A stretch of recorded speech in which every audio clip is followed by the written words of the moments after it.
अस्सलाम वालेकुम। आज हम बनाएंगे वाइट कढ़ाई। वाइट कढ़ाई एक नहायत लजीज और मुनफरिद डिश है जिसमें दही, करीम और खुशबूदार मसालों को शामिल किया जाता है जो इसे मज़ेदार और ख़ास बनाते हैं। तो वाइट कढ़ाई बनाने के लिए सबसे पहले हम 2 किलो गोश्त लेंगे।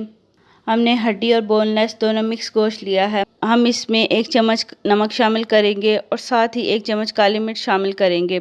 हमने इसमें आधा किलो दही को शामिल कर दिया था और इन सबको अच्छे से मिक्स करके 1 घंटे के लिए मैरिनेट करेंगे। अब 1 घंटा हो चुका है। हमने हाफ़ कप घी लिया। इसमें हम तेज़पात, दालचीनी, 2 बड़ी इलायची और 6 से 7 लौंग शामिल करेंगे और इन खड़े मसाले को मीडियम फ्लेम पर कुछ देर के लिए फ्राई करेंगे। अब हम इसमें अनसॉल्टेड बटर शामिल करेंगे और बटर को मेल्ट करने के बाद हम इसमें 1 बड़े साइज़ का प्याज शामिल करेंगे जिसको हमने ब्लेंड कर लिया था और प्याज़ों को अच्छे से मिक्स करेंगे। लेकिन याद रखें प्याज़ों का हम कलर चेंज नहीं करेंगे।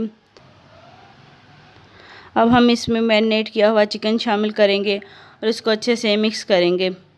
स्पाइसेस में हम इसमें 1 चम्मच हल्दी, 1 चम्मच चिली फ्लिक्स, 1 चम्मच ब्लैक पेपर और 1 चम्मच वाइट पेपर शामिल करके इन सबको अच्छे से मिक्स करेंगे। चिकन को अच्छे से मिक्स करने के बाद हम इसको ऊपर से कवर करके 20 मिनट के लिए पकाएंगे। अब चिकन को पकते हुए 20 मिनट हो चुके हैं।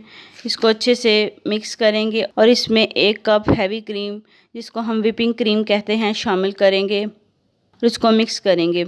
अब हम इसमें एक बार फिर 1 चम्मच काली मिर्च शामिल करेंगे और चिकन को मिक्स करके 5 मिनट के लिए मज़ीद पकाएंगे।